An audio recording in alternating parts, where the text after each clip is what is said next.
بسم الله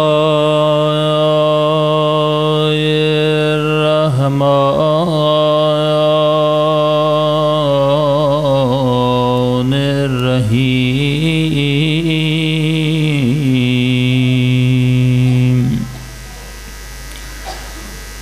الحمد لله رب العالمين. الحمد لله كما هو أهله.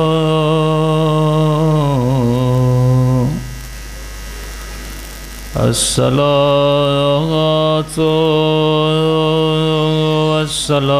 والسلام على سيد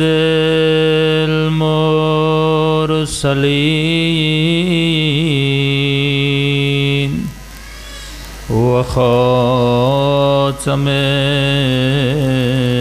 النبيين أبي القاسم محمد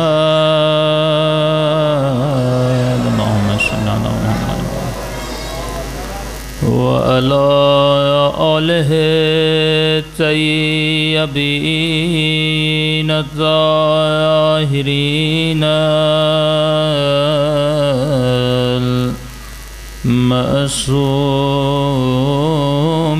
المعصومين. سب مل کے اپنے امام کے ظہور کی دعا. الہی عظم البلاء وبرح الخفاء وانكشف الغطاء وانقطع الرجاء وضاقت الأرض ومنعت السماء وأنت المستعان وإليك المشتكى. بلند آواز. وأنت المستعان وإليك المشتكى وعليك المؤول في الشدة والرخاء. اللهم صل على محمد وآل محمد أولي الأمر الذين فرضت علينا طاعتهم وعرفتنا بذلك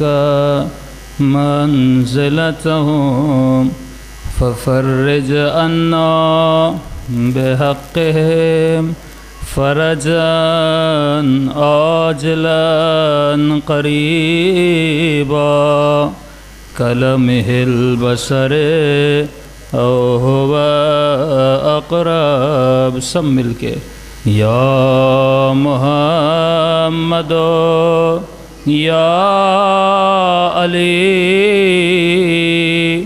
یا علی یا محمد یا محمد یا علی یا علی یا محمد اکفیانی فإنکما کافیا وانصرانی فإنکما ناصرا. یا مولانا یا صاحب زمان الغوث الغوث ادرکنی ادرکنی ادرکنی الساعة الساعة الساعة الأجل الأجل الأجل يا أرحم الراحمين صلوات پڑھیں محمد.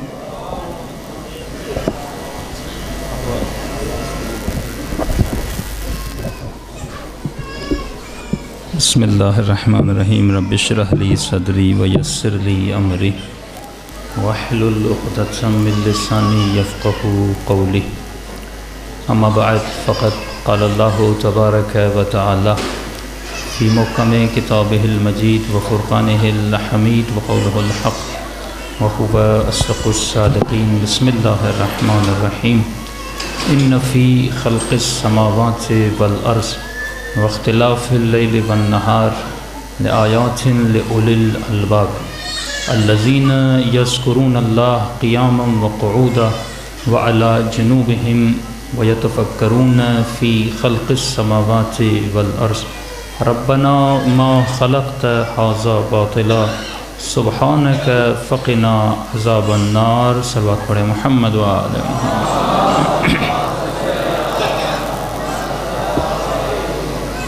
پروردگار عالم آپ مومنوں کی عزاداری اپنی بارگاہ عالی میں قبول فرما دے، اور جس نیت سے جس مقصد سے یہ فرش عزا بچھایا گیا ان مقاصد میں بھی ہم سب کو کامیابی اور کامرانی عطا کرے. بہت سارے مومنین نے شفا کے لیے کہا. ہماری طبیعت بھی کچھ ناساز ہے تو ہمارے لیے بھی دعا کریے، مومنین کے لیے بھی دعا کریے کہ پروردگار عالم اس فرش عزا کے صدقے میں تمام تر مومنوں کی پریشانیاں اور بیماریاں دور فرما دے. جس آیہ کریمہ کے پڑھنے کا شرف حاصل کیا اس میں پروردگار عالم انسانیت کو، آدمیت کو ایک عظیم پیغام کی طرف متوجہ کر رہا ہے کہ ان فی خلق السماوات والارض، اس زمین اور آسمان کے خلق ہونے میں، دن اور رات کے بدلنے میں اللہ نے تمہارے لیے نشانیاں رکھی ہیں. یہ نشانیاں وہ لوگ دیکھتے ہیں جو صاحبان عقل ہیں، جو صاحبان فکر ہیں، اور ان صاحبان فکر کی نشانی یہ ہے کہ یذکرون اللہ، اللہ کا ذکر کرتے ہیں اٹھتے ہوئے بھی بیٹھتے ہوئے بھی، اور راتوں کو پہلو بدلتے ہوئے بھی ذکر خدا میں مشغول رہتے ہیں. اور کیا کہتے ہیں کہ ربنا ما خلقت ھذا باطلا، اے خدا تم نے کوئی بھی چیز عبث بے مقصد خلق نہیں کی. کائنات کا جز جز، کائنات کی ہر حرکت ایک مقصد رکھتی ہے. اس کے بعد کہتے ہیں اے پروردگار عالم سبحانک، تیری ذات پاک ہے، منزہ ہے، فقنا عذاب النار، اور ہم سب کو عذاب جہنم سے بچا. صلوات پڑھیں محمد وآل.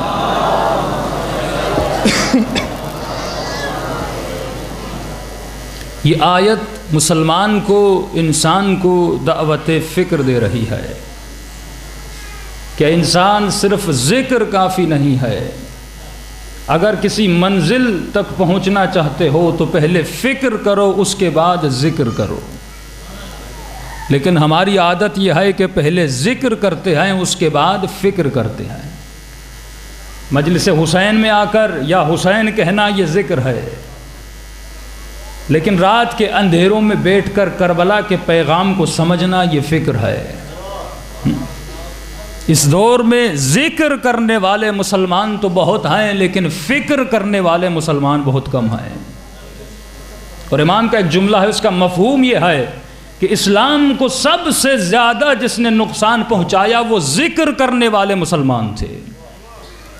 اگر ذکر کے ساتھ فکر کرتے کبھی اسلام کو نقصان نہ پہنچتا۔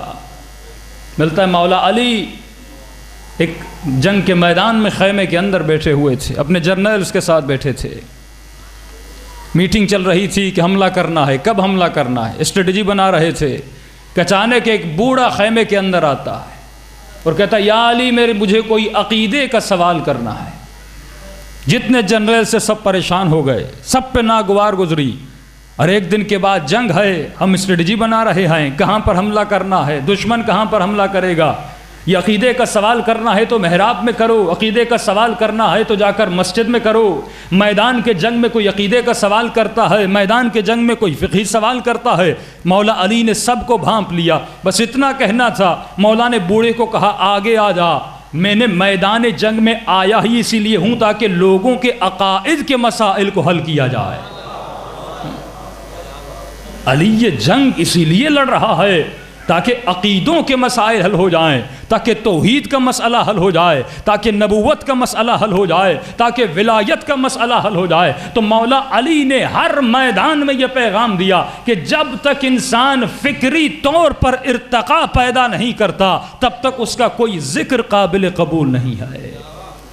اگر ذکر کی طرف جائیں، آئیے آج پہلی مجلس ہے، میں آپ کو ابتدا انسانیت سے بتاتا ہوا چلوں، کیونکہ اسی فکر سے قرآن سمجھ میں آتا ہے، اسی فکر سے ولایت سمجھ میں آتی ہے، اسی فکر سے اہل بیت کے فضائل سمجھ میں آتے ہیں کہ ملتا ابتداء خلقت آدم سے ہوتی ہے، اور ابتداء خلقت میں جس مخلوق نے خطا کی تھی اس نے بھی یہی خطا کی تھی کہ وہ ذکر تو کرتی تھی لیکن فکر نہ کرتی تھی۔ شیطان نے بڑی عبادت کی تھی کہ میرے چھٹے امام فرماتے ہیں اس کی عبادتوں کے صدقے میں اللہ نے اسے ملائکوں کا سردار بنا دیا تھا، لیکن اس نے آدم کو سجدہ نہ کیا۔ ذکر کر رہا تھا لیکن فکر نہ کر رہا تھا، اور فکر نہ کرنے کی وجہ سے ملعون بنا، فکر نہ کرنے کی وجہ سے رجیم بنا۔ جب خدا نے کہا شیطان ما منعک، کیا میں نے تجھے منع کیا تھا سجدہ نہ کرنے سے؟ آواز دیتا نہیں خدا، میں نے خود سجدہ نہیں کیا۔ کہ سجدہ کیوں نہیں کہا؟ کہ پروردگار عالم خلقتنی من نار وخلقتہ من طین،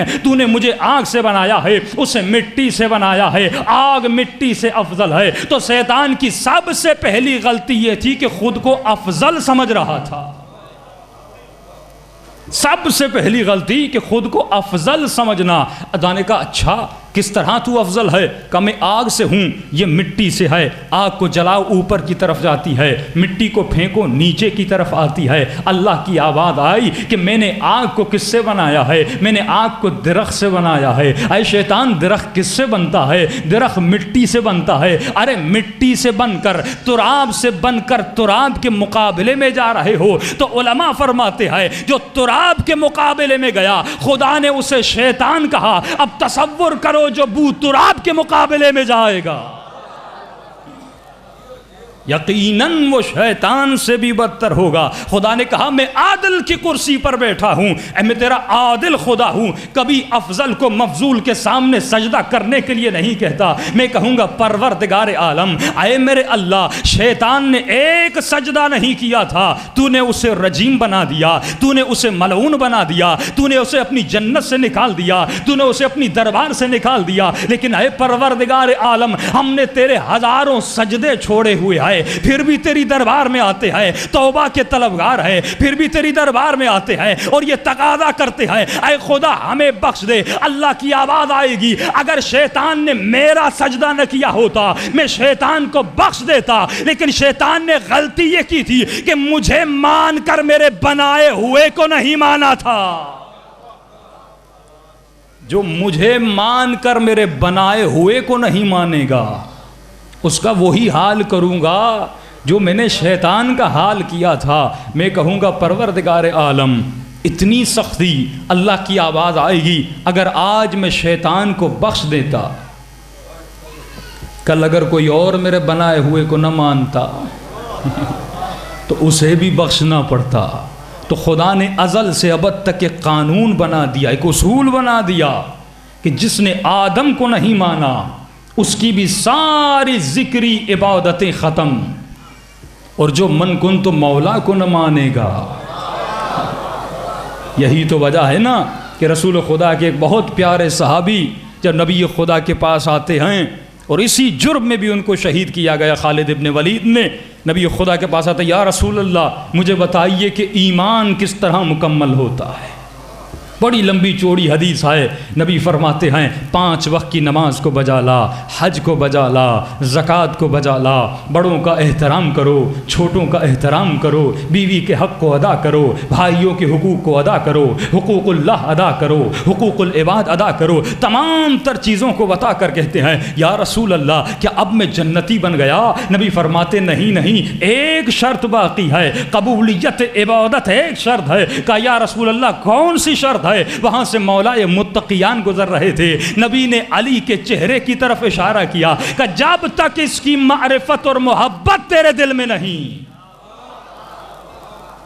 تب تک نہ تیری عبادت قبول ہے، تب تک نہ تیرا روزہ قبول ہے، تب تک نہ تیرا حج قبول ہے۔ کہتا جی یا رسول اللہ۔ اب دربار سے اٹھتا ہے، باہر جاتا ہے، نبی اپنے صحابوں کی طرف اشارہ کرتے ہیں، فرماتے ہیں اگر کسی کو کسی جنتی کو دیکھنا ہے تو یہ جنتی جا رہا ہے۔ یہ کچھ صحابہ اٹھتے ہیں اور دوڑتے ہوئے اس کے پیچھے جاتے ہیں، کہتے ہیں مبارک ہو کا کیسی مبارک؟ کہ نبی خدا نے آپ کو جنتی کہہ دیا۔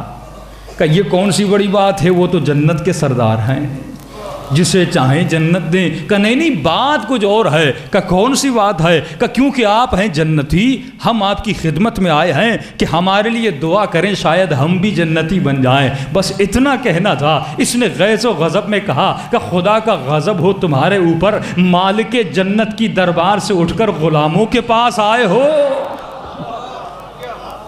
کہ جیسے ان کے چہرے اتر گئے، اب دوبارہ واپس دربار میں جاتے ہیں، نبی خدا مسکرا کر ان کو کہتے ہیں کبھی کبھی حق کی بات انسان کو کڑوی لگتی ہے۔ اور اسی حسد کی بنیاد پر میں نام نہیں لینا چاہوں گا کہ اپنی خلافت اور مسلمانوں کی خلافت کا ادوار تھا، ان کو شہید کیا گیا کیونکہ انہوں نے زکوٰۃ نہ دی۔ انہوں نے کہا میں زکوٰۃ اس کو دوں گا جو حقیقی وارث ہے، جو حقیقی ولایت کا وارث ہے، اور اسی جرم میں ان کو شہید کیا گیا۔ اگر ابتداء خلقت کو دیکھیں، اگر وہاں سے انسان فکر کرے تو انسان کو سمجھ میں آتا ہے کہ جو بھی انسان گمراہ ہوا وہ صرف فکر نہ کرنے کی وجہ سے۔ ذکر انسان کو کام نہیں آتا۔ اللہ نے کیا کہا؟ شیطان میں عادل کی کرسی پر بیٹھا ہوں، میں خدا کبھی ظلم نہیں کرتا کہ تو افضل ہے، تجھے مفضول کے سامنے سجدہ کرنے کے لیے کہوں۔ مولا علی سے پوچھا گیا مولا عادل کی تعریف کیا ہے؟ عادل کہتے کسے ہیں؟ امام نے فرمایا عادل کی تعریف یہ ہے کہ ہر اس چیز کو جو جس کے لائق ہے اس کے مقام پر رکھنا، یہ عادل ہے، اور جو چیز کی لائق نہیں اس کو وہاں پر رکھو گے، یہ عدل نہیں۔ مثال دیتا ہوا چلوں، جوتی کا مقام ہے پاؤں، آپ سر پر رکھیں، یہ ظلم ہے سر کے ساتھ۔ ٹوپی، امامہ، پگڑی، اس کا مقام ہے سر، لیکن اس کو آپ رکھیں قدموں میں، یہ اس کے ساتھ ظلم ہے۔ مسلمانوں نے ظلم کیا اہل بیت علیہم السلام کے ساتھ۔ کہ عادل یہ ہے کہ جو چیز جس مقام کے لائق اس کو وہاں پہ رکھو۔ اب ایک جملہ فضیلت کا بتاتا ہوا چلوں کہ بلا آپ سب جانتے ہیں مولا علی کا وجود اور اہل بیت کا وجود عین عادل ہے، عین عادل ہے۔ عادل کے مقابلہ ان کا کوئی نہیں کر سکتا۔ اور سب جانتے ہیں کہ اسلام میں 2 شادیوں کی بھی اجازت ہے، 3 شادیوں کی بھی اجازت ہے، لیکن مولا علی نے جب تک جناب زہرا تھی کوئی شادی نہیں کی۔ علماء فرماتے عدل ہے برابری۔ اگر مولا علی کسی اور خاتون کو گھر میں لاتے تو یہ عدل نہیں تھا، کیونکہ زہرا جیسی کوئی اور تھی نہیں۔ اور جب تک جناب خدیجہ تھی رسول خدا نے دوسری شادی نہیں کی۔ یعنی نبی نے بتا دیا یہ میری بیوی اور ہے، دوسری اور ہے، ام المسلمین اور ہوتی ہیں، ام المعصومین اور ہوتی ہیں۔ جب تک جناب خدیجہ تھی نبی خدا نے دوسری شادی نہیں کی۔ یہ عین عادل ہے۔ اور آپ سب جانتے ہیں پوری کائنات میں یہ قرآن کا فیصلہ ہے، 2 ہی بطول آپ کو ملیں گی قرآن کی نظر سے، ایک بطول جناب مریم، ایک بطول جناب زہرا۔ بی بی کی تو شادی ہو گئی معصوم کے ساتھ، لیکن جناب مریم کی شادی نہیں ہوئی۔ علماء فرماتے کیوں نہیں ہوئی؟ کہ کیونکہ مریم تھی صدیقہ، مریم تھی بطول، مریم تھی طاہرہ، اور اللہ کا قانون ہے کہ معصوم کی شادی معصوم سے ہوتی ہے۔ اب شرط تھی جناب مریم کی شادی اس سے ہوتی کہ جو نبی ہوتا، لیکن خدا نے کہا کیونکہ مریم کا کفر نہیں ہے، میں فطرت کے قانون کو بدلوں گا لیکن عصمت کے قانون کو نہیں بدلوں گا۔ لیکن میں کہوں اے خدا، ایک نبی پیدا کر دیتے کہ آپ کے خزانے میں کوئی کمی آنی تھی؟ اللہ جانے شاید خدا کا یہ جواب آتا کہ اگر مریم کی شادی ہو جاتی کسی نبی سے تو اس نبی کو علی کو یہ کہنے کا حق تھا کہ یا علی اگر تیرے گھر میں بطول ہے تو میرے گھر میں بھی بطول ہے۔ اللہ نے قیامت تک گوارا نہیں کیا کہ کوئی علی سے ہمسری کر سکے، کوئی علی سے برابری کر سکے۔ لوگ کہتے ہیں، آپ کہتے ہیں کہ علی کعبے میں آئی عدل خدا تھا۔ اگر کعبے میں آنا علی کی فضیلت ہے تو نبی کعبے میں کیوں نہیں آئے؟ میں ان کو کہنا چاہوں گا پوری کائنات میں دو حرم ہیں، ایک حرم اللہ، ایک حرم النبی۔ نبی آئے اپنے گھر میں، وہ نبی کا حرم، علی آئے اللہ کے گھر میں، وہ اللہ کا حرم۔ اب کیونکہ جناب زہرا کی ولادت ہوئی نبی کے حرم میں، اب شادی وہ کرے یا بی بی جیسا ہو یا بی بی سے افضل ہو۔ کل اگر جناب زہرا علی سے کہیں کہ یا علی میں نبی کے گھر میں آئی ہوں تو علی بھی یہ کہیں اگر آپ نبی کے گھر میں آئی ہیں تو میں اللہ کے گھر میں آیا ہوں۔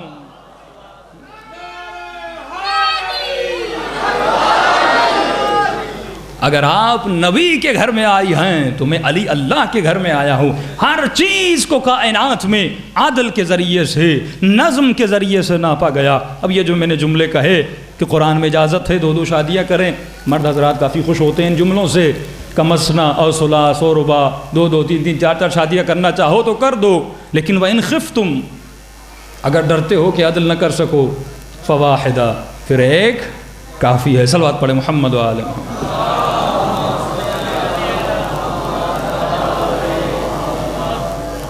عدل پروردگار عالم کو سمجھنا بہت ہی ضروری ہے، اور خدا نے آپ کی بناوٹ کے حوالے سے بھی یہی کہا کہ انسان میں نے تجھے عدل کے اعتبار سے بنایا، خلقکم فسواکم، میں نے تمہارا تسویہ کیا، اور تمہارے اوپر بھی لازم ہے کہ اپنے گھر میں، اپنے معاشرے میں عدل کے ساتھ چلو۔ اب دیکھیے امام جعفر صادق علیہ الصلاۃ والسلام،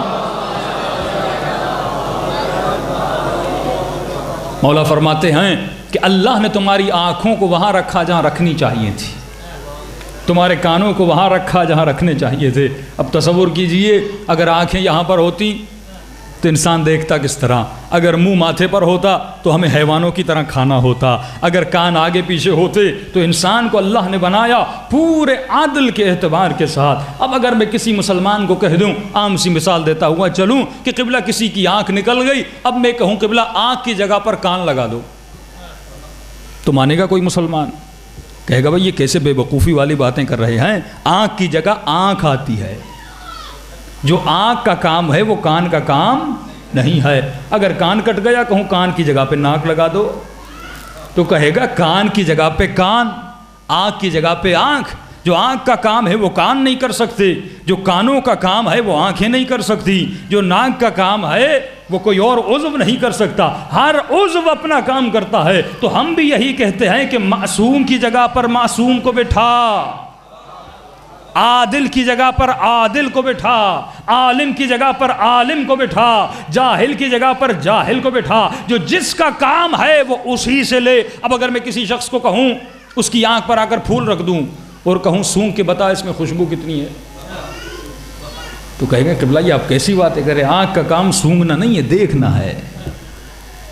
ناک پہ گرم چائے کا کپ رکھ کے بتاؤں بتا چینی کتنی ہے، تو کہے گا ناک کا کام چکھنا نہیں ہے، ناک کا کام سونگھنا ہے۔ تو مسلمان اتنی تو عقل ہے کہ ناک سونگتی نہیں، لیکن اتنی عقل نہیں کہ عالموں کے منبر پر جاہلوں کو بٹھا دیتا ہے۔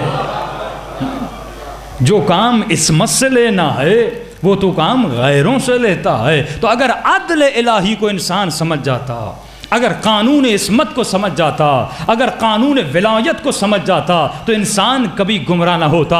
آج مسلمانوں کا معاشرہ ذلت میں کیوں پڑا ہوا ہے؟ آج مسلمانوں کا معاشرہ خواری میں کیوں پڑا ہوا ہے؟ کیونکہ انہوں نے معصوموں کے دروں کو چھوڑا۔ اگر عصمت کے در کو چھوڑو گے تو دنیا میں بھی بدبختی ملے گی اور آخرت میں بھی بدبختی ملے گی۔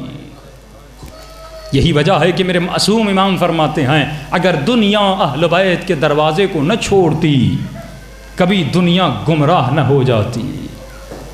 آج ہم اہل بیت سے محبت تو کرتے ہیں لیکن ایک جملہ کہتا ہوا آگے بڑھوں۔ معصوم فرماتے ہیں جس طرح مسلمان نبی سے محبت کرتے ہیں، کبھی نبی کی جوتیاں اٹھا رہے ہیں، کبھی اہل بیت کے نعت پڑھ رہے ہیں، کبھی ان کے لیے مدیح سرائی کر رہے ہیں، مولا فرماتے ہیں محبت بغیر معرفت کے بت پرستی ہے۔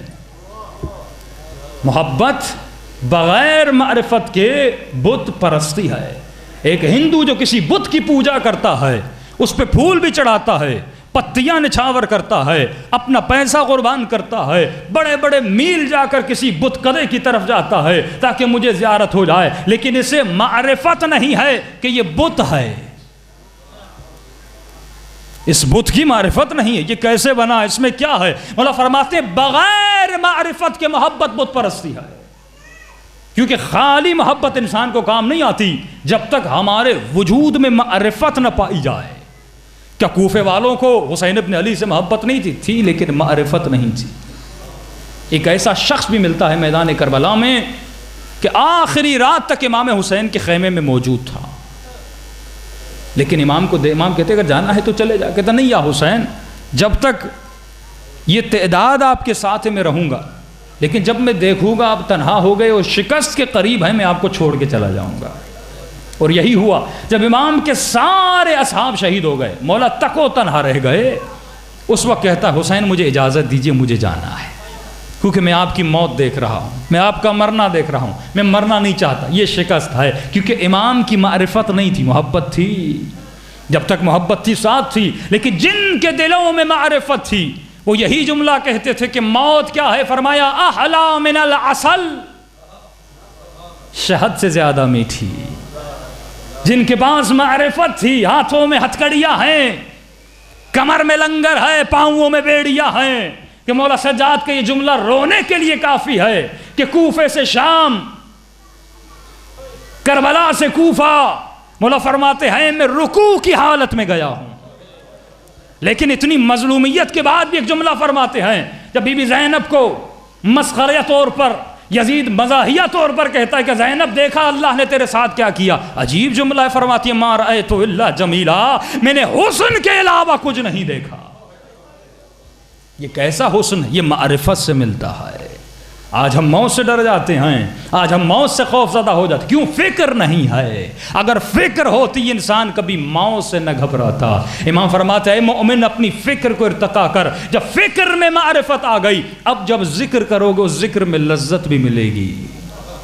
مثال دوں قبلہ، آیت اللہ زنجانی تھے مشہد میں اور آیت اللہ خوئی، جب مشہد میں لوگ اعتراض کرتے تھے بھائی امام علی ایک رات میں 1000 رکعت نماز کیسے پڑھ لیتے تھے، یہ تو ناممکن ہے۔ آیت اللہ زنجانی نے ثابت کیا، مولا رضا کے حرم میں پوری رات میں 1000 رکعت پوری کی، کہ اگر انسان کرنا چاہے تو کر سکتا ہے۔ اور آیت اللہ خوئی اپنی کتاب میں لکھتے میں نے بھی کوشش کی لیکن 700 رکعت پڑھ سکا، تھوڑے ہیلدی تھے وہ، کہ 700 رکعت میں پڑھ سکا، صرف اس لیے کہ مولا کی حجیت کو بیان کیا جائے۔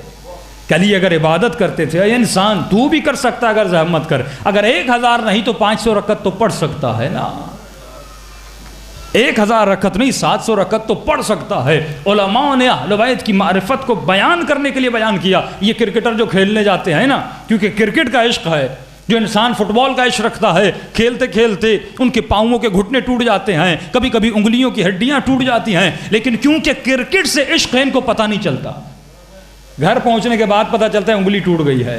بچے جب مارکیٹ میں یا بازاروں میں کھیلتے ہیں بہت ساری چوٹیں لگتی ہیں، لیکن بچوں کو پتہ نہیں چلتا، کیونکہ اس گیم سے، اس کھیل سے پیار ہے، عشق ہے، اسے پتہ نہیں چلتا۔ لیکن ہم 2 رکعت نماز پڑھتے ہیں، تھک جاتے ہیں۔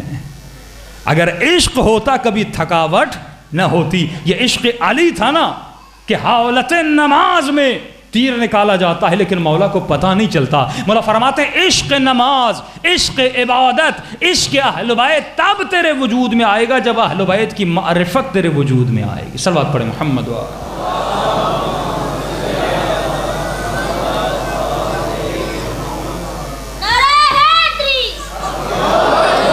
یہ روح انسانی تب جا کر بلند ہوتی ہے جب انسان اپنی روح کو سمجھے، اپنے مقام کو سمجھے۔ مولا علی فرماتے ہیں انسان جب تک زندہ ہے اللہ کا شکریہ ادا کرو، کہ مولا کیوں کا قرض دار ہے، بیمار ہے، بے اولاد ہے، ہر حال میں اللہ کا شکر کر کہ مولا کیوں. مولا فرماتے سب سے پہلی بات کہ خدا جب جس بندے سے زیادہ محبت کرنے لگتا ہے، جب اسے اپنے قریب لانا چاہتا ہے تو مصیبتوں کے پہاڑ اس پہ ٹوٹ پڑتے ہیں، کیونکہ اسے آزمائش میں ڈالتا ہے. بھائی ہم تو اپنی جگہ پر، لیکن خدا جتنی حسین سے محبت کرتا تھا یا ہے، کوئی اور کرتا ہے حسین سے اتنی محبت؟ لیکن جس سے اتنی محبت اس کے اوپر اتنی مصیبتیں، کیونکہ آخرت میں اتنا مقام ان کا اتنا بلند ہے. مولا فرماتے جب تک زندہ ہے شکریہ ادا کر کہ خدایا کیوں؟ کہ کیونکہ جب تک زندہ ہے تیرا نام اعمال کھلا ہے، تیری سانسیں چل رہی ہیں، ایک نیکی بڑھا سکتا ہے، ایک برائی گھٹا سکتا ہے. لیکن مولا فرماتے جب تو مر جائے گا یہ نام اعمال بند ہو جائے گا، اب نیکی بڑھا نہیں سکتا، برائی گھٹا نہیں سکتا. مولا فرماتے اے شخص، اے انسان گنہگار، قبرستان چلا جا کر دیکھ جو تجھ سے عمر میں بڑے تھے وہ بھی قبروں کے نیچے دفن ہے، جو تجھ سے عمر میں چھوٹے تھے وہ بھی قبروں کے نیچے دفن ہے، جو تیری ہم عمر تھے وہ بھی مر چکے ہیں، جو تجھ سے زیادہ تندرست اور صحت مند تھے وہ بھی قبروں کے اندر لیٹے ہوئے ہیں. اب اللہ کا شکر کر کے تو چل بھی رہا ہے اور ذکر حسین سن بھی رہا ہے. اسی فرش عزا پر بہت سارے مومن تھے، پچھلے سال موجود تھے، اس امام بارگاہ کے بانی اللہ ان کی مغفرت فرمائے وہ بھی موجود تھے، لیکن اس سال موجود نہیں ہے، یعنی نام اعمال بند ہو چکا. اب وہ جو مرحوم ہو گئے وہ کس کے محتاج بن گئے؟ آپ کے محتاج بن گئے. مولا فرماتے اللہ کا شکریہ ادا کیا کر، اور یہ شکریہ تب ادا ہوگا جب انسان اپنی روح کو پاک کرے گا. مولا فرماتے دیکھ ایک چھوٹا سا پرندہ ہے، اس کے پر میں چھوٹا سا پتھر ڈال دے، یہ پرواز نہیں کر سکتا، پرواز کرنے کی طاقت ہے لیکن اڑ نہیں سکتا. کہ اے مومن تو بھی پرواز کر سکتا ہے، لیکن کیسے پرواز کرے گا جب تیری روح کے ساتھ گناہوں کے پتھر بندھے ہوئے ہیں. تو تب جا کر بلند ہوگا جب دنیا سے چلا جائے، اپنی قبر میں چلا جائے، جب مٹی کے منوں کے نیچے دفن ہو جائے. اب تیری روح کے اندر اتنی طاقت ہو کہ مٹی کے منوں سے نکل کر حسین کی قبر پر جا سکے. یہ طاقت کب ملے گی؟ جب روح کو بلند کریں گے. ہم نے پوری زندگی اپنے جسموں کی خدمت کی، پوری زندگی جسم کی پوجا میں لگا دی. کھانا ہے تو جسم کے لیے، پینا ہے تو جسم کے لیے، اچھا کپڑا ہے تو جسم کے لیے. لیکن قبلہ یہ سوچا جائے 24 گھنٹہ ہم نے روح کے لیے کیا کیا، تو جواب ملتا ہے کہ ہم نے کچھ بھی نہیں کیا. اور آج کل تو تعجب ہوتا ہے کہ جب کسی جوان کو کسی حرام کے بارے میں بتایا جاتا ہے، کسی مومن کو کسی واجب کے بارے میں بتایا جاتا ہے، تو ٹی وی پر میڈیا پر یہ سوالات اٹھائے جاتے ہیں. جس طرح آج کل پاکستان میں میوزک گانا بجانا عام ہو گیا، ہر نوجوان کی موبائل کو دیکھا جائے، ہر گھر میں چلے جائیں تو یہ شیطان کی آواز ٹی وی سے آ رہی ہے، کیونکہ انسان کی روح کو نقصان پہنچ رہا ہے. اگر کسی اخبار میں یہ آرٹیکل چھپ گیا کہ فلاں ملک میں فلاں مریض تھے، ڈپریشن کے شکار تھے، اور انہوں نے میوزک سے ان کا علاج کیا، تو نوجوان آ کر کہتے ہیں قبلہ وہاں پر میوزک سے علاج ہو رہا ہے، اور آپ ملا کہہ رہے ہیں کہ میوزک حرام ہے. تو اس طرح اگر فائدے کے پیچھے جاؤ گے تو قرآن نے تو اتنا بھی کہہ دیا کہ شراب کے بھی کچھ فائدے ہیں. لیکن مولا فرماتے ہیں ہو سکتا ہے کہ یہ شراب تمہارے جسم کو فائدہ دے دے، لیکن انسان کی روح کو تباہ کر دیتا ہے. یہ جو ڈپریشن کا شکار ہیں اپنا علاج کروا رہے ہیں، ہو سکتا ہے کہ جسموں کو شفا مل جائے لیکن روح تباہ ہو جاتا ہے. ہم یہاں پر روح کو بچانے کے لیے آئے ہیں. جسم تو مٹی میں مل جاتا ہے. اگر کسی کو کہیں یہ داڑھی رکھی ہے تو کہتے ہیں فائدہ کیا؟ آج کل تو کتابیں چھپنے لگی داڑھی رکھنے سے دانت کمزور ہوتے ہیں.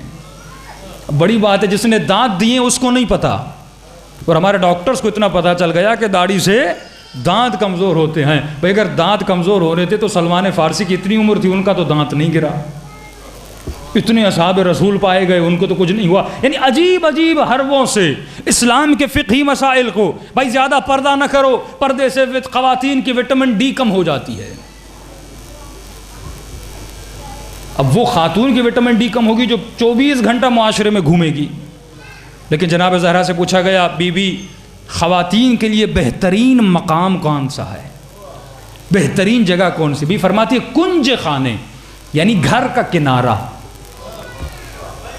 اب سیدھی بات ہے صبح سے لے کر جب باہر گھومیں گی اور حجاب میں بھی ہوں گی تو ظاہر سی بات ہے سورج نہیں پڑے گا، بدن میں وٹامن ڈی کی کمی ہو جائے گی. لیکن خاتون کی بیوی فرماتی ہے بہترین مقام ہے خواتین کے لیے اپنا گھر. اللہ نے ان نسلوں کی جو مستقبل میں جا کر سفیر حسین بنیں گی ان کی ہدایت کی ذمہ داری خواتین پہ ڈالی. اور مردوں کے لیے کیا کہ شیخ الکبیر یہ اپنے گھر کا مجاہد ہے، اس کے اوپر فرض ہے کہ اپنی بیوی کی ضرورت بھی پوری کرے، اپنے بچوں کی بھی ضرورت پوری کرے. لیکن معاشرہ اس بگاڑ کی طرف چلا گیا. یہ سوال ہوتا ہے داڑھی کا کیا فائدہ، خمس دیں گے تو نقصان ہو جائے گا، مال کم ہو جائے گا، اگر یہ عمل کریں گے تو یہ نقصان ہو جائے گا، اگر اس واجب پہ عمل کریں گے تو اس کا کیا فائدہ ہے. تو معصوم کا جملہ سنیے، معصوم فرماتے ہیں اگر فائدے کے پیچھے جانا تھا تو کبھی حسین کربلا کی طرف نہ بڑھتے. کیا مدینے سے چلنے والوں کو پتہ نہیں تھا کہ کربلا میں موت ہے؟ کیا بی بی زینب کو پتہ نہیں تھا جو آپ سے مجھ سے زیادہ با حیا تھیں، با عفت تھیں، صدیقہ تھیں، طاہرہ تھیں، جو کبھی اپنے گھر سے باہر نہ نکلیں، جو جب محمل پر چڑھتی تھیں تو سید زادے اطراف میں آ جاتے تھے. اس ادب و احترام سے بیوی کو اماریوں پہ چڑھایا جاتا تھا. کیا امام سجاد کو پتہ نہیں تھا کہ کربلا میں محملوں کو لوٹا جائے گا، چادروں کو لوٹا جائے گا، بازاروں میں لے جایا جائے گا، لیکن چادر کو لٹایا، گردن کو قربان کیا. کس لیے؟ کیونکہ جسم کے فائدوں کو نہیں دیکھ رہے تھے، روح کے فائدے کو دیکھ رہے تھے. اگر روحانی طاقت کو بڑھانا ہے تو قربانی دینا پڑتی ہے، 100% بھی اگر نقصان ہو، لیکن اگر دین کا حکم ہے اس کام کو کرنا ہوتا ہے. قبلہ اگر میں فائدے بتانا شروع کر دوں تو یہودی بھی وہ عمل کرے گا نا، جو کافر ہے وہ بھی عمل کرے گا. فائدے کے پیچھے تو ہر کوئی ہوتا ہے. ایک دوائی آپ کو بتاؤں اس میں فائدہ ہے تو ہر انسان کھائے گا. اب ایک واقعہ سنیے، اس میں مکمل اسلام بیان کیا جاتا ہے. فرماتے کہ با معرفت شخص نے ایک غلام کو خریدا، غلام کو لے کر گھر لے آیا. اب جیسے غلام گھر میں آیا، مختلف جگہوں سے غلام آتے تھے، حبش سے، ایران سے، مختلف ملکوں سے غلاموں کو لایا جاتا. تو ان کا رہن سہن الگ تھا، ان کا کھانا پینا الگ تھا. غلام کو کہا غلام کھانے میں کیا پسند کرو گے؟ تعجب سے دیکھتا ہے آقا کی طرف، کہتے ہیں آقا یہ کیسی باتیں کر رہے ہیں، جو کھلائیں گے کھاؤں گا. کب پہننے میں کیا پسند کرو گے؟ ہر کسی کا اپنا لباس، اپنی ثقافت، اپنا کلچر ہوتا ہے. کہا آقا یہ کیسی باتیں کر رہے ہیں، جو پہنائیں گے پہنوں گا. آخری سوال کیا کہ سونا کہاں پسند کرو گے؟ زمین پر، چارپائی پر؟ ہر کسی کے سونے کا انداز الگ ہوتا ہے، مختلف جگہوں پہ نیند آتی. گھر کے اندر سوؤ گے، گھر کے باہر سوؤ گے؟ تعجب سے پوچھتے آقا یہ کیسی باتیں کر رہے ہیں، آپ میرے آقا ہیں، جو کھلانا چاہیں مجھے دے دیں، جو پلانا چاہیں مجھے پہنا دیں، جہاں پر سلانا چاہتے ہیں سلا دیں. اتنا کہنا تھا، اس کے آقا نے رونا شروع کر دیا. پریشانی کے عالم میں کہنے لگا آقا مجھ سے غلطی ہو گئی، کیا میں نے غلط جواب دے دیا؟ کہ نہیں تجھ سے غلطی نہیں ہوئی، میں اس لیے دیکھ کے رو رہا ہوں، میں نے تجھے بنایا نہیں، میں تیرا کریٹر نہیں ہوں، میں تیرا خالق نہیں ہوں، میں نے تجھے خریدا ہے، لیکن تیری اطاعت کو دیکھ کے رو رہا ہوں کہ تو وہی پہنے گا جو میں پہناؤں گا، تو وہی کھائے گا جو میں کھلاؤں گا، تو وہی سوئے گا جہاں میں سلاؤں گا. کہ تم نے 3 جوابوں میں مجھے پورا اسلام بتا دیا، لیکن جو خدا مجھے پہنانا چاہتا ہے میں وہ نہیں پہنتا. جیسا خدا مجھے دیکھنا چاہتا ہے ویسا ہم نہیں بنتے، جو خدا ہمیں کھلانا چاہتا ہے ویسا ہم نہیں کھاتے، جہاں پر خدا سونے کا کہتا ہے ہم وہاں نہیں سوتے. تو اگر اس غلام کی زندگی کو دیکھیں اور اپنی زندگیوں کو بدلیں. مولا فرماتے ہیں 5 منٹ کے لیے سوچ، یہ تفکر ساعہ 1 گھنٹے کا سوچنا کیوں 70 سال کی عبادت سے افضل ہے؟ کیونکہ سوچ کے ذریعے سے انسان کو ہدایت ملتی ہے. صلوات پڑھے محمد و آلہ.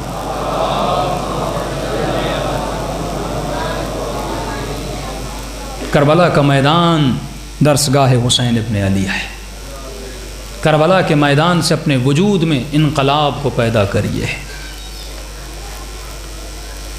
ایک ایرانی نوجوان تھا، خواب کے عالم میں امام زمانہ کو دیکھتا ہے. بڑا عجیب خواب ہے یہ، آپ کے رونے کے لیے کافی ہے. کہتا میں نے امام کو دیکھا خواب کے عالم میں کہ میرے گھر کے دروازے کی گھنٹی بجی. اب جیسے انٹرکام ہوتے ہیں تصویر آتی ہے. کہتا میں نے انٹرکام اٹھایا، میں نے کہا کون ہے؟ تو پیچھے سے آواز آئی سید مہدی. کہتے جیسے آواز آئی خواب میں پہچان گیا کہ میرا آقا ہے. اب میں دروازے کو نہیں کھول رہا تھا کیونکہ میرے گھر میں لعب و لہب کا سامان تھا، ایسا سامان تھا کہ امام اندر آتے تو میں مولا کے سامنے شربن، میں نے کہا مولا تھوڑی دیر ٹھہریے، میں ابھی خود آتا ہوں دروازہ کھولتا ہوں۔ کہ اتنی دیر میں ڈش کا سامان تھا، میوزک کا سامان تھا، حرام کا سامان تھا، میں نے جلدی جلدی بکھیر کے خواب کے عالم میں کمرے میں ڈالا، دوڑتا ہوا نیچے گیا، لیکن دروازے پہ آقا نہیں تھے، مولا جا چکے تھے۔ کہتا میں خواب میں دوڑنے لگا، اپنے امام کو ڈھونڈنے لگا، گلیوں میں دوڑ دوڑ کے دور سے دیکھا ایک سید جا رہا ہے، میں امام کے پیچھے گیا اور میں نے دیکھا مولا کی آنکھوں سے آنسو بہ رہے ہیں اور اللہ سے شکوہ کر رہے ہیں۔ کہتے پروردگار عالم میں اتنا مظلوم ہوں، اگر کسی شیعے کے دروازہ کھٹکھٹاتا ہوں کوئی مجھ پہ دروازہ بھی نہیں کھولتا۔ کیا یہ امام کی مظلومیت کے لیے کافی نہیں ہے کہ واقعاً کیا ہمارے گھروں کا وہ ماحول ہے، ہمارے وجود کا وہ ماحول ہے کہ امام زمانہ آ سکیں؟ کیا اس دل میں اتنی پاکی ہے کہ مولا اس دل میں داخل ہو سکیں؟ کیا یہ روح اتنی بلند ہے کہ ہم مولا کو دعوت دے سکیں؟ علماء فرماتے ہیں کربلا سے امام زمانہ کی غیبت تک یہ دور اتنا اہم ہے، اگر مومن و مسلمان اس کو مطالعہ کرے اس کے دل میں ایمان بڑھ جائے۔ کہ آپ کیا سوچتے ہیں کہ ان زمانوں میں شیعہ موجود نہیں تھے؟ شیعہ تھے۔ یہ کوفی کیا حسین کو نہیں مانتے تھے؟ مانتے تھے۔ اگر نہ مانتے تو توابین کا لشکر نہ بنتا، توبہ کر کے دشمن کے ساتھ یہ دوبارہ نہ لڑتے۔ اگر نہ مانتے یہ اتنا غم و غصہ نہ کرتے، اگر نہ مانتے تو ماتم و گریہ نہ کرتے۔ مانتے تھے لیکن روحیں پاک نہیں تھیں، معرفت وجود میں نہیں تھی۔ معصوم فرماتے ہیں اللہ نے ہر امام کو بھیجا لیکن اس زمانے کی قوموں نے اپنے امام میں وقت کا قدر نہیں کی۔ ایک امام سجدے میں شہید ہوتا ہے، امام حسن کو میدان جنگ میں تکو تنہا چھوڑ دیا جاتا ہے، اپنے لشکر میں منافقتیں ہوتی ہیں، بے وفائیاں ہوتی ہیں۔ امام حسین کو کربلا میں تکو تنہا چھوڑ دیا جاتا ہے، امام زین العابدین کو زہر دیا جاتا ہے، مولا باقر کو زہر دیا جاتا ہے، 7ویں امام کو کئی سال قید میں چھوڑ دیا جاتا ہے۔ کہ جب جنازہ آتا ہے کیا اتنے شیعہ نہیں تھے کہ امام کا جنازہ اٹھاتے؟ کیا 100 شیعہ نہیں تھے کہ امام کا جنازہ اٹھاتے؟ لیکن حکومتوں سے ڈرتے تھے، دلوں میں خوف تھا، دلوں میں دنیا کے حکمرانوں کا تو خوف تھا لیکن خدا کا خوف نہیں تھا۔ یہی 8ویں امام کے ساتھ ہوا، یہی 9ویں امام کے ساتھ ہوا۔ 9ویں امام کی تو کیا مظلومیت کہ 3 دن تک امام کا جنازہ چھت پہ رکھ دیا جاتا ہے، ملون تالیاں بجاتی ہیں کہ کوئی امام کے رونے کی آواز کو نہ سن لے۔ یہی عالم 10ویں امام کا، 11ویں امام کا۔ اب اللہ کی آواز آئی بس، بہت میں نے ولی بھیجے، مزے سے شیعہ ملتے بھی تھے۔ ہاں شیعوں نے قربانیاں بھی دی، قربانیاں بھی بہت ہیں، میسم جیسے، کمیل جیسے، ابو ذر جیسے، قربانیاں دینے والوں نے قربانیاں دے دی، لیکن جو موت سے ڈرتے تھے انہوں نے امام کا ساتھ چھوڑ دیا۔ مانتے تھے، روحی فدا کہتے تھے کہ مولا میری جان آپ پہ فدا ہو، لیکن وقت آتا تھا بھاگ جاتے تھے، کیونکہ اولاد سے زیادہ محبت تھی، اپنے وجود سے زیادہ محبت تھی، امام سے محبت نہیں تھی۔ اللہ کی آواز آئی اب بس، اب میں اپنا آخری جانشین پردے غیب میں بھیج دوں گا۔ علماء فرماتے یہ مخصوصاً ہمارے اوپر عذاب الہی ہے کہ اس زمانے کے لوگوں نے قدر نہیں کی، قیمت نہیں کی۔ اب اللہ کی آواز آئے گی، ترستے رہو گے لیکن زہرا کے لال کو دیکھ نہیں سکو گے، پکارتے رہو گے لیکن زہرا کے لال کی آواز کو سن نہیں سکو گے۔ دوسرے تو مانتے نہیں نا، آپ تو مانتے ہیں نا۔ ان کا عقیدہ ہے پیدا نہیں ہوئے، آپ کا عقیدہ ہے مولا زندہ ہیں، اسی دنیا میں ہیں، اسی زمین پر ہے، ہماری مجلسوں میں آتے ہیں کہ جب مولا کا ظہور ہوگا ہر شیعہ یہ کہے گا ارے میں نے دیکھا تھا لیکن پہچان نہیں سکا۔ آج اتنا عمل کرو، اتنی عبادتیں کرو، پھر جا کر امام کی زیارت نصیب ہو۔ آج محروم کیوں ہیں؟ اور تب امام کا جا کر ظہور ہوگا جب ویسے جا کر پیدا ہوں گے جیسے کربلا میں موجود تھے، جب اپنا وجود کربلا کے شہیدوں جیسا بناؤ گے، جب اس مقام پہ پہنچو گے کہ مولا اب ہر چیز آپ پر فدا ہے، اپنی زندگیوں میں ہر واجب کو جب ترک نہ کرو گے، اس پہ عمل کرو گے، ہر حرام کو ترک کرو گے، پھر خود دیکھنا امام زمانہ تمہیں جواب دیں گے۔ ایسے مومن بھی تھے جو مشہد میں جاتے ہیں اور امام رضا کو سلام کرتے ہیں تو مولا رضا اس سلام کا جواب دیتے ہیں۔ ایک واقعہ بتاؤں، ورما صاحب کی طرف بڑھوں۔ ایک نوجوان تھا، تمام تر مکمل دین کے اعمال پہ عمل کرتا تھا، لیکن آج کل معاشرے میں جو چیز کم ہوتی جاتی ہے وہ بڑوں کا احترام، والدین کا احترام۔ ہم دن بدن بدتمیز ہوتے جا رہے ہیں۔ اس کے بوڑھے ماں اور باپ تھا، یہ بھی عاشق حسین تھا، ماں باپ بھی عاشق حسین تھے۔ دونوں ماں باپ نے بیٹے کے اوپر ڈیوٹی رکھی تھی کہ جب بھی کربلا جاؤ تو ہمیں ساتھ لے کر جاؤ۔ اب کہتا تھا دونوں کو، کیونکہ چل نہیں سکتے تھے، اس کے پاس ایک گدھا تھا، باپ کو گدھے پہ بٹھاتا تھا اور خود گدھے کو چلاتا تھا۔ سفر بھی بہت تھا، گاڑیوں کا زمانہ نہیں، چلے جاتا تھا۔ کب باری میں نے رکھی ہوئی تھی، ایک شب جمعہ آئی، دونوں ماں اور باپ نے ضد کی کہ ہمیں دونوں کو لے چلو۔ اب باری باپ کی تھی لیکن ماں نے ضد کی کہ میں بھی چلوں گی۔ کم آپ کا اگلا ہفتہ ہے، کہتی بیٹا میں بیمار ہوں، شاید اگلے ہفتے تک زندہ نہ رہوں، آخری بار حسین کے روزے کی زیارت کرنا چاہتی ہوں۔ اب کہتا ہے ماں باپ نے اصرار کیا، کیا کرتا؟ کہتا ہے میں نے اپنی بوڑھی ماں کو اپنی کمر پہ اٹھایا اور باپ کو اس حیوان پہ بٹھا دیا، دونوں کو لے جا۔ راستے میں شدید بارش ہو گئی، اب کبھی اس کو بٹھاتا تھا، اس کو اپنی پیٹھ پہ سوار کرتا تھا۔ بڑی محنتوں کے بعد کشالوں کے ساتھ میرے کپڑے پورے میلے ہو گئے، جا کر بڑی محنت کے بعد امام حسین کے روزے پر پہنچا۔ جیسے ماں باپ کو امام کے روزے میں چھوڑا، وہاں پر امام کے روزے کی طرف دیکھ کر میں نے کہا السلام علیک یا ابا عبداللہ۔ جیسے سلام کیا واپس جواب آئی وعلیک السلام، تم پر بھی ہمارا سلام ہو۔ واقعاً اگر انسان اپنا کردار بناتا ہے، اپنی رفتار بناتا ہے تو اہل بیت بھی انسان کو جواب دیتے ہیں۔ آج ہم محروم ہیں ان آوازوں سے، آج ہم محروم ہیں اہل بیت کی زیارتوں سے۔ کربلا جاتے ہیں لیکن معرفت کے ساتھ زیارت نہیں کرتے۔ انشاءاللہ کل بیان کریں گے کہ اس معرفت حاصل کرنے کے لیے مومن کیا کرے کہ اس کے قلب میں معرفت امام حاصل ہو جائے۔ قبلہ ذرا اپنی وجود کو دیکھیے، کوئی نوجوان 20 سال کا ہے، کوئی 40 سال کا، کوئی 50 سال کا، اتنی عمر گزر گئی، کیا پایا کیا کھویا؟ مولا فرماتے زندگی آنکھ جھپکنے میں گزر جاتی ہے، آج جوان ہے کل بوڑھا ہو جائے گا۔ اور اے مومن موت کبھی پوچھ کے نہیں آتی، اپنا کردار کو ایسا بنا کہ قبر میں جب اترے اور جب علی تمہاری زیارت کے لیے آئیں تو سرخ روح ہو کر مولا کو سلامی دے۔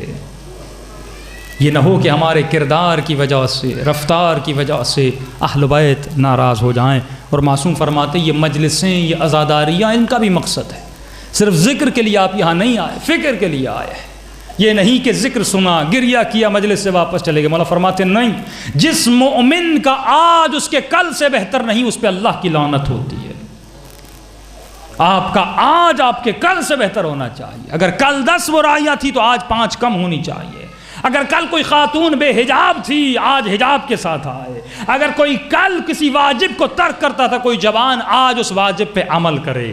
مولا فرماتے اپنے نفس کو جھکا، یہ اتنا سرکش ہے کہ میں انسان تجھے جہنم کی طرف لے جاتا ہے۔ اور دیکھ کربلا کے میدان کو کہ وہاں پر 18 سال کا کڑیل جوان ہے، لیکن کیا محبت ہے موت سے، کیا قربانی ہے امام حسین کی۔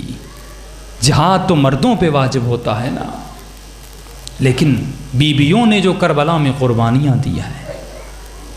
فرماتے ہیں مدینے سے جب یہ قافلہ چلنے والا تھا، جناب زینب نے جناب عبداللہ سے کہہ دیا تھا جب نکاح کے وقت کہ جب بھی میرے بھائی کو میری ضرورت ہوگی مجھے منع نہ کرنا۔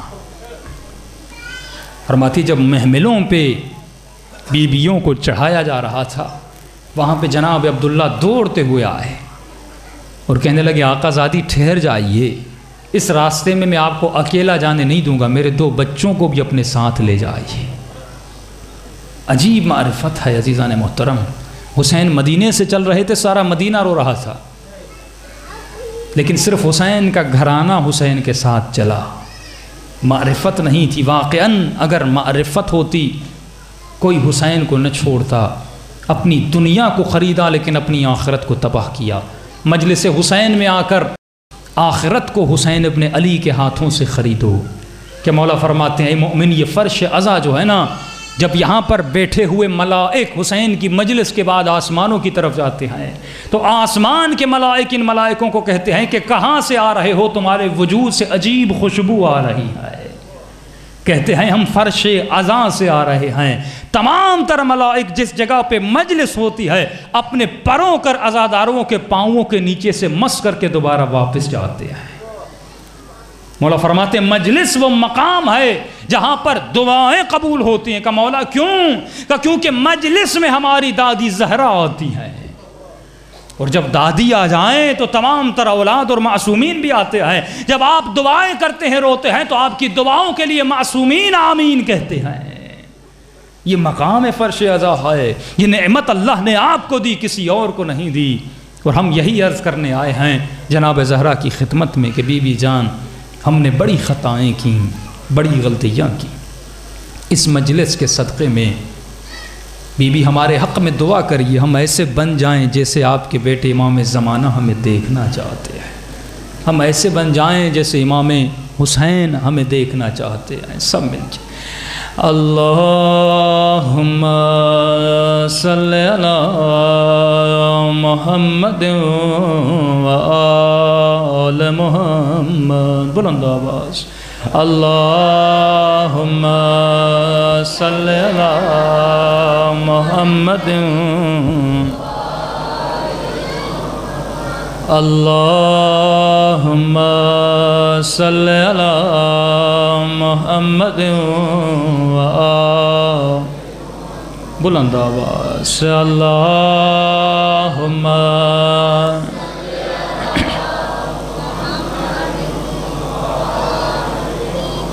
اللہم صلی علی محمد و آل، اللہم صلی علی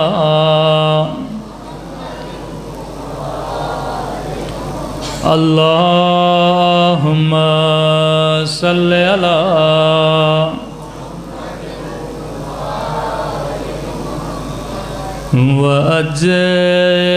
وَأَجِّلْ فَرَجَهُمْ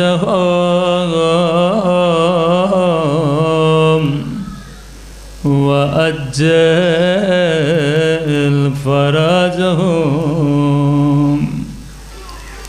یعنی اے وارث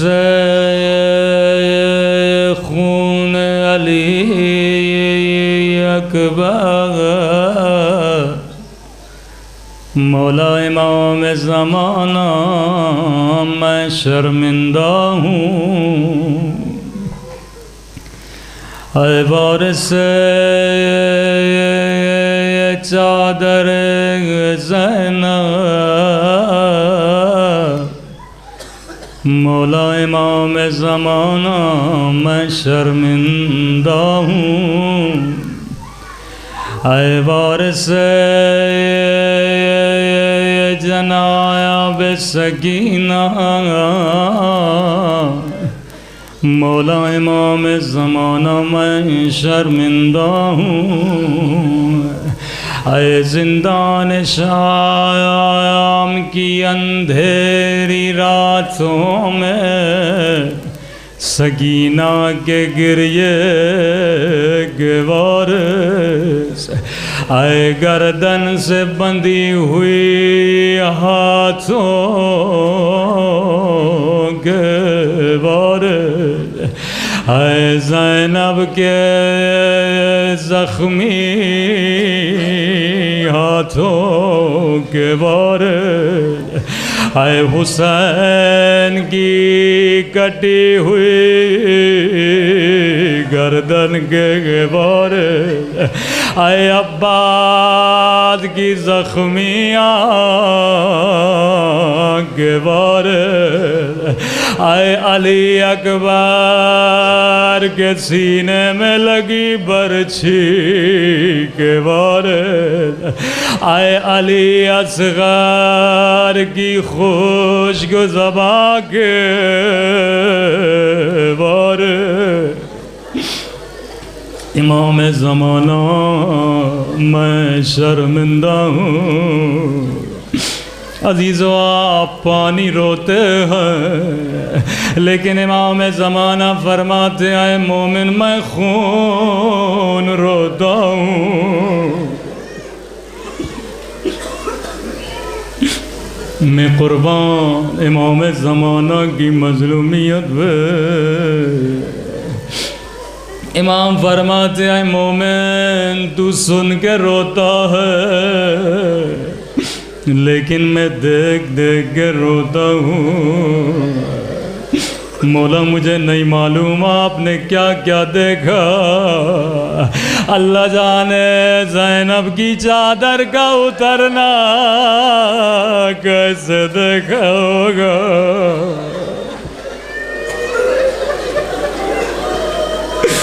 اللہ جانے سکینہ کے دروں کا چھلنا کیسے دیکھا ہوگا۔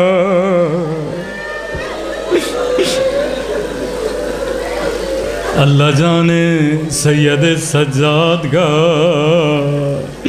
جلے ہوئے خیموں سے نکلنا کیسے دیکھا ہوگا۔ وہ میرا مظلوم سجاد امام جس نے نہ بابا کو کفن دیا نہ زندان شام میں بہن کو کفن دیا، جو رو رو کے کہتے تھے بابا بابا بابا بابا آپ مجھ سے پوچھئے میں نے دربار میں زینب کا جانا کیسے دیکھا، بابا مجھ سے پوچھئے میں نے سکینہ کی کلائیوں پہ زخموں کے نشان کیسے دیکھے۔ مولا امام زمانہ ہم شرمندہ ہیں لیکن آپ نے خود فرمایا اے عزادار حسین کی مجلس میں آ جا، آ کر گریہ کرو، آ کر توبہ کرو، میں ضمانت دیتا ہوں اللہ تجھے بخشے گا۔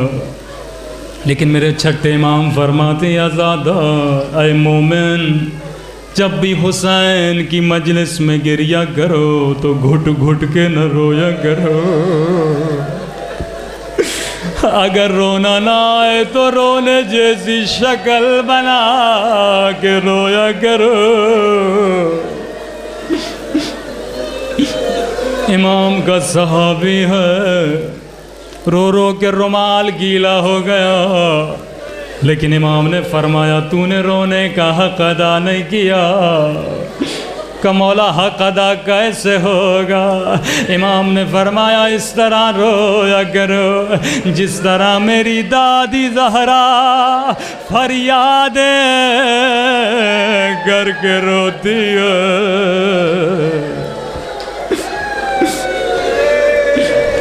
یہ میرا ایمان ہے، یہ میرا یقین ہے۔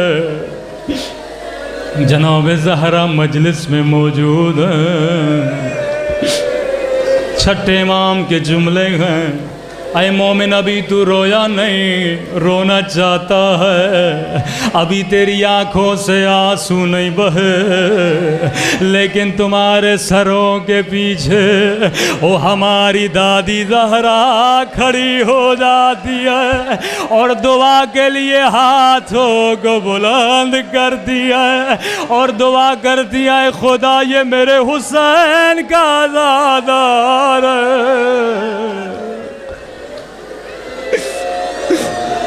اسے بخش دے، اسے بخش دے۔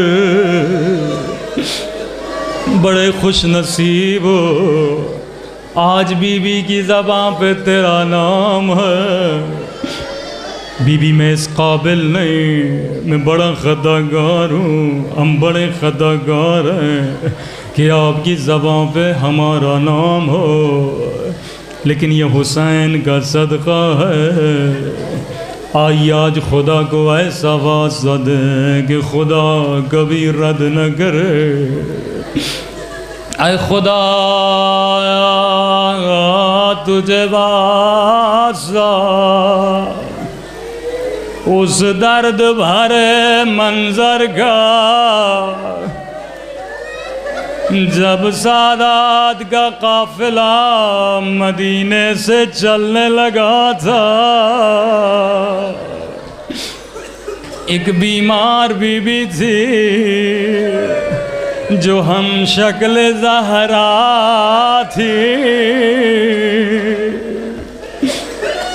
امام حسین نے فرمایا عباس سب بیویوں کو کہو صغرا سے خدا حافظ کہے، گھر کی چابیاں صغرا کو دے دے۔ سب بیویاں خدا حافظ کرتی تھیں، چابیاں صغرا کو دیتی تھیں۔ جناب صغرا خاموش تھی، آنکھوں سے آنسو بہ رہے تھے مگر کچھ نہ کہتی تھی۔ یہاں جناب زینب نے سینے سے لگایا، کہا صغرا خدا حافظ، اگر زندگی رہی تو پھر ملیں گے۔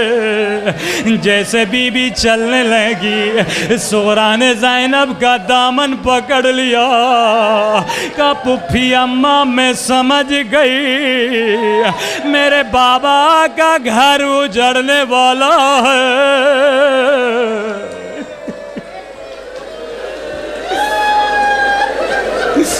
میں سمجھ گئی اب میرا بابا واپس نہیں آئے گا، اب میرا اکبر واپس نہیں آئے گا۔ جناب زینب نے کہا صغرا تجھے کیسے پتہ چلا؟ اس بات کا علم میرے علاوہ حسین کے علاوہ کسی کو نہیں تھا۔ جناب صغرا رو کے کہتی ہے پھپھی اماں میں بیمار ہوں، کل کی رات مجھے نیند نہیں آئی تھی، آدھی رات کا وقت تھا، آسمان سے ایک نوری اماری اتری تھی، اس نوری اماری سے ایک کالے برقعے میں بی بی آئی تھی، ہائے زمین سے خاک کو اٹھاتی تھی اور اپنے سر پہ لگاتی تھی اور رو کے کہتی تھی میرے لال حسین تیری ماں زہرا تجھے کہاں روئے گی، کیا کربلا میں روئے گی یا بازار کوفہ میں؟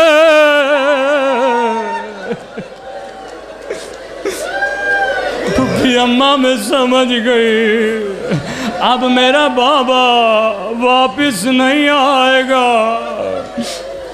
ساری بیویاں بہت روئیں، حسین کے گھر میں کوہرام بپا ہو گیا۔ زینب نے کہا عباس جلدی سے حسین کو بلا کے لا، امام حسین آتے ہیں۔ جناب زینب فرماتی ہیں حسین بھیا اگر صغرا کے نہ چلنے کی وجہ اس کی بیماری ہے میں زینب خیال رکھوں گی، اگر صغرا کے نہ چلنے کی وجہ اس کی ناتوانی ہے میں خیال رکھوں گی، لیکن بھیا حسین اگر کوئی اور وجہ ہے تو مجھے بتائیے۔ امام حسین فرماتے ہیں زینب میری مجبوری سمجھو،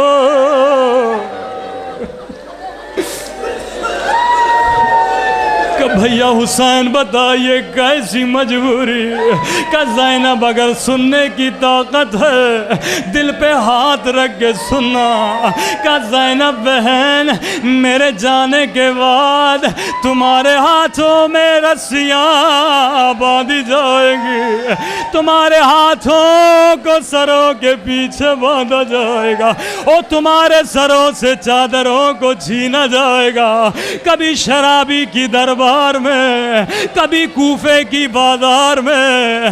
لیکن بہن زینب سنو گی میری مجبوری کیا ہے؟ جی میرے بھیا حسین بہن زینب جتنے بچے ہمارے ساتھ چل رہے ہیں ان میں سے کسی کی شکل بابا غلی سے ملتی ہے، کسی کی شکل حسن سے ملتی ہے، لیکن بہن زینب او میری صغرا کی شکل میری اماں زہرا سے ملتی ہے، او میں حسین کیسے برداشت کروں میری اماں کی شبیہ بازاروں میں؟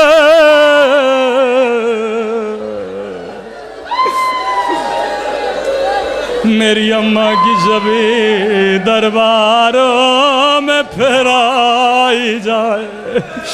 بس ایک جملہ زحمت تمام کرو.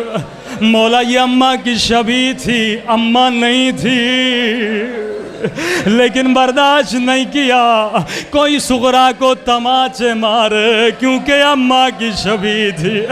برداشت نہیں کیا کوئی تازیانے مارے کیونکہ اماں کی شبیہ تھی. مولا اس وقت کیسے برداشت کیا ہوگا او جب زہرا در اور دیوار کے درمیان تھی، او جب ظالم تازیانے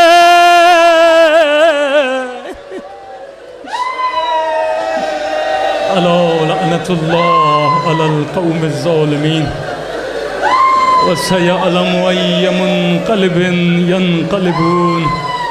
پروردگارا تجھے واسطہ سادات کی مظلومیت کا، تجھے واسطہ امام حسین کی مظلومیت کا، حاضرین مجلس میں جتنے مومن ہیں ان کی جتنے پریشانیاں ہیں انہیں دور فرما دے. ہماری آخری دعا پروردگار ہمارے مولا اور آقا امام زمانہ کا ظہور فرما. ربنا تقبل منا انک انت السمیع العلیم.